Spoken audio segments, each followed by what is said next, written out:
வணக்கம். இது people English series. இன்னைக்கு வீடியோல நம்ம பார்க்க போறது ரொம்ப சிம்பிளான ஸ்ட்ரக்சர்ஸ். யாரையாவது பத்தி ரொம்ப பெருமையா பேசுறப்போ, அவர்லாம் அந்த காலத்திலேயே புல்லட் ஓட்டுனவர். அவர்லாம் அந்த காலத்திலேயே இங்கிலீஷ்ல ரொம்ப சூப்பரா பேசுவார். அவர்லாம் அந்த காலத்திலேயே ஃபாரின்ல போய் படிச்சவர். இப்படியெல்லாம் நம்ம சொல்லுவோம் இல்லையா? ஸோ இத சொல்றதுக்கான ஸ்ட்ரக்சர்ஸ் பார்க்க போறோம். இப்போ இதுல அந்த காலத்திலேயே அப்படின்னு இருக்கு இல்லையா? ஸோ அந்த காலத்துல, அப்போ அப்படி சொல்றதுக்கு நாம back in those days, back then, way back then இந்த மாதிரிலாம் நம்ம சொல்லுவோம். இப்ப இதுல வந்து ஒரு எம்ஃபசைஸ் பண்ற மாரி அந்த காலத்திலேயே அப்படின்னு இருக்கு இல்லையா? அதுக்காக நம்ம இது கூட இட்செல்ஃப் எல்லாம் சேர்க்கக்கூடாது. பொதுவா நேட்டிவ் ஸ்பீக்கர்ஸ் இட்செல்ஃப் சேர்க்க மாட்டாங்க. நாம இந்தியன் இங்கிலீஷ்ல தான் இந்த மாதிரி அதிலேயே அப்படி சொல்றதுக்கு இட்செல்ஃப் சேர்க்கிறோம். ஸோ இந்த இடத்துல நம்ம வந்து even, even back in those days அப்பவே, ஈவன் பேக் தென். இப்ப அதே மாதிரி ஏதாவது ஒரு காலகட்டத்த சொல்லுவோம். 90கள்லயே, 80கள்லயே அப்படி சொல்றதுக்கு ஈவன் பேக் இன் த 90ஸ், ஈவன் பேக் இன் த 80ஸ் அந்த மாரி நம்ம சொல்லிக்க வேண்டியது தான். இப்ப அதே மாதிரி ஸ்ட்ரக்சர் அப்படின்னு பார்த்தோமானா, யாராவது ஒருத்தர் அந்த காலத்திலேயே அதை செய்தவர் அப்படின்னு ஏதாவது ஒரு பாஸ்ட் ஈவென்ட்ட நம்ம வந்து மென்ஷன் பண்றதா இருந்தா, ஹி பிளஸ் பாஸ்ட் வெர்ப் அப்படி சொல்லுங்க. Of course subject plus past verb அப்படி சொல்லுங்க. அவரால் அப்பவே அவ்வாறு செய்ய முடிந்தது அப்படின்னு அபிலிட்டி பத்தி பேசுறதா இருந்தா, சப்ஜெக்ட் பிளஸ் குட் யூஸ் பண்ணுங்க. அவர் வழக்கமா அப்பவே அப்படிலாம் செஞ்சுட்டு இருந்தார். அப்படி சொல்றதா இருந்தா யூஸ் டு யூஸ் பண்ணுங்க. அவ்வளோதான். ஸோ எக்ஸாம்பிள்ஸ் பார்க்குறப்போ இது இன்னுமே ஈஸியா தான் இருக்க போகுது. அவர்லாம் அந்த காலத்திலேயே புல்லட் ஓட்டியவர் அப்படின்னு நம்ம சொல்லலாம். ஸோ வழக்கமா அவர் அப்பயே இப்படிலாம் செஞ்சுட்டு இருந்தார். அதனால யூஸ் டு. இப்போ he use to write a bullet even back in those days. அவ்வளோதான் சிம்பிள். நம்ம ஜஸ்ட் வேர்பை மட்டும் தான் ஃபில் பண்ணியிருக்கோம். He use to write a bullet even back in those days. இப்போ இதை கேட்குறவங்களுக்கு அவர் அந்த காலத்திலேயே புல்லட் ஓட்டுவார் அப்படிதான் இருக்கு. அந்த காலத்திலேயே ஓட்டியவர் அந்த மாதிரி வரலையே இதில் அப்படின்னு உங்களுக்கு தோணுச்சானா நீங்கள் இந்த ஸ்ட்ரக்சரை கூட யூஸ் பண்ணலாம். அதாவது he was someone who rode a bullet even back in those days. இது வந்து எக்ஸாக்டா அப்போ நம்ம தமிழ்ல சொல்றோம்ல அதே மாதிரி சொல்றதுக்கு he was someone who rode a bullet even back in those days அப்படியே சொல்லலாம். இப்போ இந்த எக்ஸாம்பிள் எடுத்துக்கலாம்.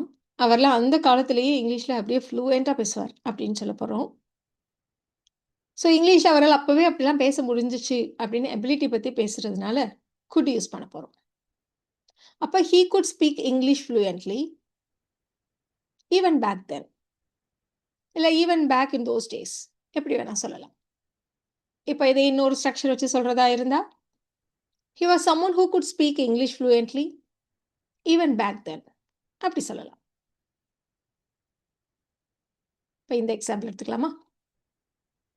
நான்லாம் 90ஸ்லேயே கம்ப்யூட்டர் யூஸ் பண்ண ஆளு அப்படி சொல்லணும். இப்போ இல்லை கம்ப்யூட்டர் வந்த புதுசுலேயே நான் கம்ப்யூட்டர் வாங்கிட்டேன். அப்போவே நான் கம்ப்யூட்டர் யூஸ் பண்ணேன். எனக்கு அப்போவே நல்லா கம்ப்யூட்டர் யூஸ் பண்ண முடிஞ்சிச்சு. இப்படியெல்லாம் நம்ம சொல்லலாம்.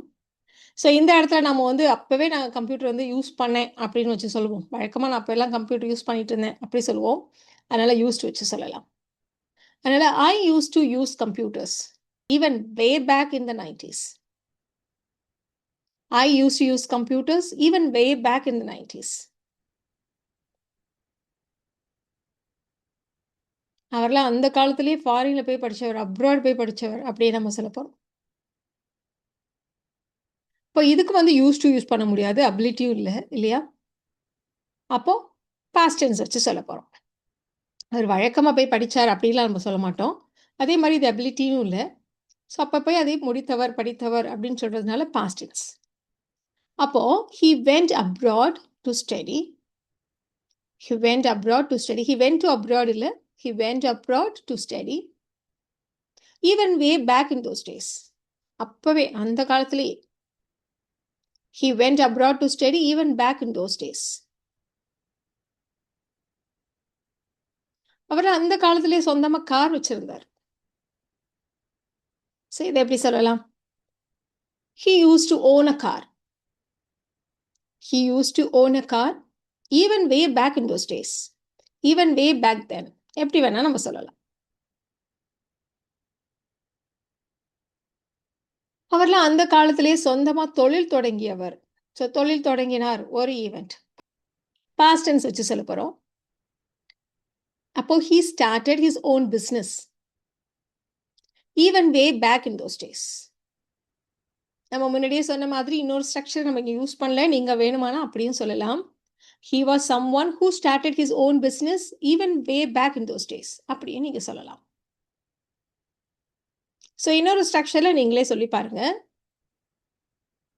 இன்னொரு எக்ஸாம்பிள் எடுத்துக்கலாமா? இப்போ நம்ம சொன்னோம் இல்லையா? He was someone who அப்படின்னு வச்சு சொன்னோம். இப்போ இந்த எக்ஸாம்பிள்ல பாருங்க. என்னுடைய பாட்டி அந்த காலத்திலேயே கார் ஓட்ட கத்துக்கிட்டவங்கல்ல கற்றுக்கொண்ட ஒரு சிலரில் ஒருவர் அப்படி சொல்லப் போறோம். ஸோ அப்பல்லாம் நெறைய பேர் கத்துக்க மாட்டாங்க இப்ப மாதிரி. ஒரு சிலர் தான் கத்துப்பாங்க. அந்த ஒரு சிலர்ல என் பாட்டியும் ஒருத்தர் அப்படி சொல்லப் போறோம். ஸோ நீங்க அந்த மாதிரி சொல்றதா இருந்தா, சம்ஒன் ஹூக்கு பதிலா ஒன் ஆஃப் தோஸ் ஹூ அப்படி போட்டுருங்க. அப்ப my grandma was one of those who.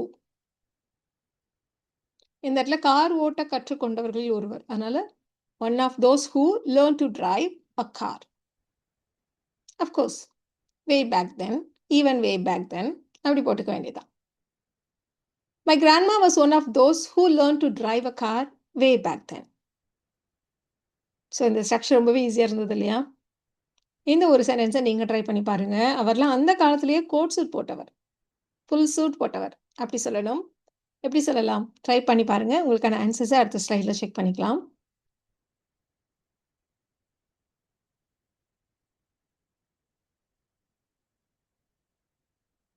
So உங்களுக்கான ஆன்சர்ஸ் பார்த்துடலாமா?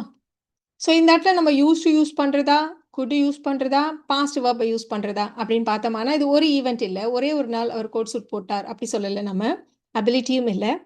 வழக்கமாக அப்போவே அவர் கோட் சூட்லாம் போட்டிருப்பார் அப்படின்னு சொல்கிறதுனால he used to wear full suits even back in those days. He used to wear full suits even back in those days. So இந்த வீடியோவில் நாம் அந்த காலத்திலேயே அவர் இதை செய்தவர் அப்படின்னு யாரை பற்றியாவது பெருமையாக பேசுகிறதுக்கான ஸ்ட்ரக்சர்ஸ் பார்த்தோம். இந்த வீடியோ உங்களுக்கு யூஸ்ஃபுல்லாக இருக்கும்னு நினைக்கிறேன். Thank you so much.